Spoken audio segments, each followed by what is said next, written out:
हिंद। आज दोस्तों हम बात करेंगे जो डार्विन की थ्योरी ऑफ नेचुरल सिलेक्शन है इसके बारे में। तो देखिए, जो इवोल्यूशन हुआ तो कुछ ना कुछ मॉडिफिकेशन हुआ, मॉडिफिकेशन होते हुए अलग अलग प्रकार की स्पीसीज जो है फॉर्म हुई। तो मॉडिफिकेशन जो है ये सबसे मेन जो है वो पहलू है।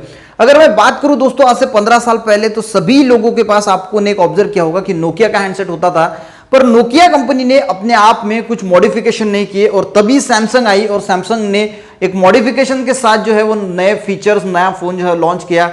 इसी वजह से फिर नोकिया जो है वो पीछे चला गया और सैमसंग जो है एक न्यू स्पीसीज जो है, न्यू प्रकार का मोबाइल जो है वो लॉन्च हुआ और दुनिया के सामने आया। तो ऐसा ही कुछ दोस्तों यहां पे होता है। देखिए, अब ये रिलेशन जो है, यानी मॉडिफिकेशन जैसे जैसे होता है वैसे वैसे नए नए स्पीसीज जो है वो बनते हैं। तो डार्विन ने क्या किया, अलग अलग प्रकार के प्लांट्स और एनिमल जो है इनका स्पेसिमेन जो है वो कलेक्ट किया और उसका स्टडी किया, और इससे जो है उन्होंने निर्माण की थ्योरी ऑफ नेचुरल सिलेक्शन। जो ओरिजिन ऑफ स्पीसीज उनकी बुक है, इसमें आपको जो है वो पूरी डिटेल में जो है मिल जाएगी। अब ये थ्योरी कहती क्या है दोस्तों, सिंपल 4 स्टेप्स है। उनका क्या कहना है कि हर ऑर्गेनिज्म जो है वो रिप्रोडक्शन करता है, यानी लार्ज क्वांटिटी में रिप्रोडक्शन करता है। ये तो यार सबसे पहले बात है इनकी, तो ये तो सभी को पता है कि हर ऑर्गेनिज्म जो है वो रिप्रोडक्शन करता है।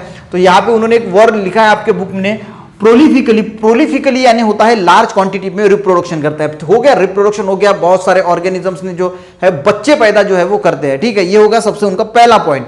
दूसरे पॉइंट में उन्होंने कहा कि जो ऑर्गेनिजम्स है वो फिर जो है वो क्या करते हैं, कॉम्पीट करते हैं ईच अदर, यानी अपने आप में कंपटीशन करते हैं। हर ऑर्गेनिज्म अपने आप में कंपटीशन करता है। क्यों करता है? खाने के लिए कंपटीशन करता है। मान के चलो कि आपके सामने 3-4 कुत्ते हैं और आपने रोटी डाल दी, तो हर जो कुत्ता है वो झगड़ेगा उस रोटी के लिए। तो यह क्या होगी, कंपटीशन।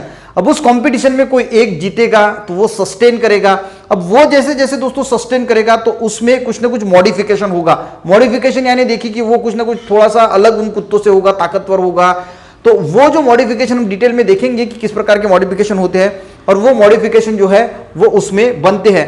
अब वो मॉडिफिकेशन जो उनमें बनते हैं, देखिए सबसे पहले तो बहुत सारे ऑर्गेनिज्म पैदा करता है एक ऑर्गेनिज्म। वो जो ऑर्गेनिजम्स होते हैं वो फिर कॉम्पीट करते हैं, कंपटीशन करते हैं ईच अदर में। कंपटीशन करने के बाद जो है वो उनमें कुछ मॉडिफिकेशंस आता है और मॉडिफिकेशन जो है वो उनके बच्चों में वैसे के वैसे ट्रांसफर होता है। तो ये जो था ओरिजिन में वो मॉडिफिकेशन नहीं था, ऐसा मॉडिफिकेशन हुआ और उनके बच्चों में जो है वो जो न्यू स्पीसीज फॉर्म हुई, उनमें वो जो मॉडिफिकेशन है वो मॉडिफिकेशन मान के चलो कि आ गया। तो यही था ओरिजिन ऑफ स्पीसीज यानी नेचुरल सिलेक्शन का। थोड़ा डिटेल में देखते हैं दोस्तों क्या है। तो ऑल ऑर्गेनिज्म रिप्रोड्यूस प्रोलिफिकली, यानी सारे ऑर्गेनिज्म बहुत सारे लार्ज क्वांटिटी में बच्चे जो है वो पैदा करते हैं। ये इनका पहला पॉइंट था डार्विन का। दूसरे पॉइंट में उन्होंने कहा कि all organism compete with each other life threatening manner, यानी लाइफ थ्रेटनिंग मैनर यानी फूड के लिए, शेल्टर के लिए, रहने के लिए जो है एक साथ एक दूसरे के साथ जो है वो कंपटीशन करते हैं। इंसान भी करते हैं। इंसान कैसे करते हैं, भाई भाई भी जो है वो प्रॉपर्टी के लिए झगड़ा करते हैं। तो ये क्या कर रहे हैं, कंपटीशन कर रहे हैं शेल्टर के लिए। तो यही दिखाता है दोस्तों कि आदमी जो है वो भी एक जानवर ही है। ठीक है, तो तीसरा पॉइंट, यानी सबसे पहले पॉइंट में इन्होंने क्या कहा है कि जो रिप्रोडक्शन किया ऑर्गेनिजम्स ने प्रोलिफिकली लार्ज क्वांटिटी में, उसके बाद all organism compete with each other, एक दूसरे के साथ जो है कंपटीशन करते हैं। अब वहां पे वही दोस्तों लोग जो है सस्टेन कर पाते हैं, वही organism, only those organism sustains which show the modification essential for the winning competition.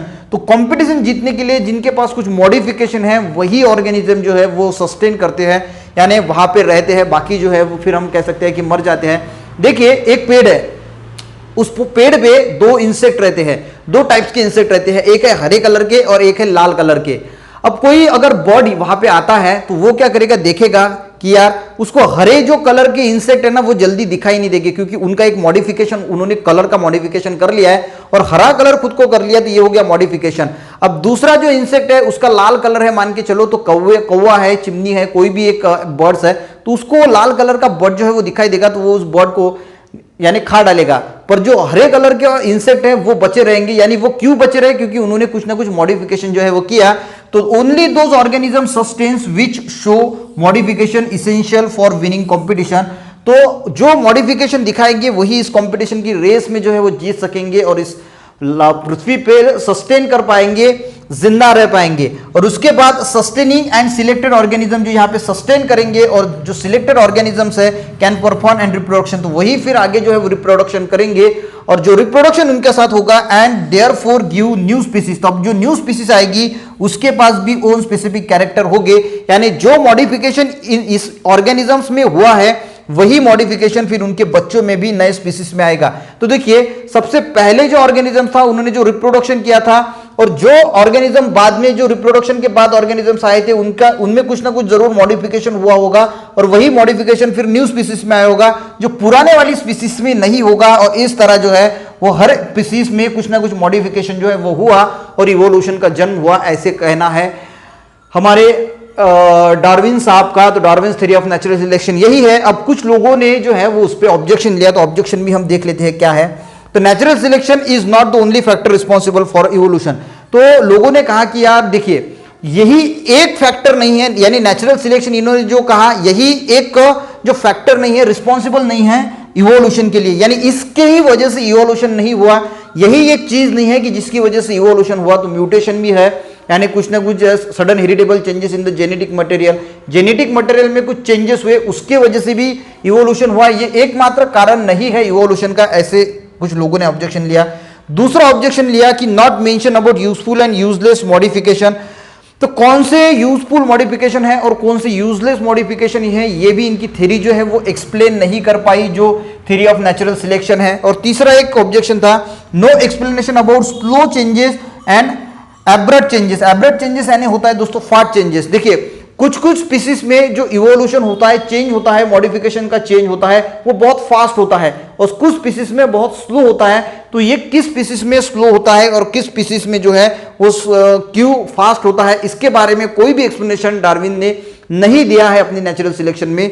तो ये तीन जो है वो ऑब्जेक्टिव्स थे और ये इनकी शॉर्टकट में जो है वो नेचुरल सिलेक्शन की थ्योरी थी। तो मिलते हैं दोस्तों नेक्स्ट वीडियो में।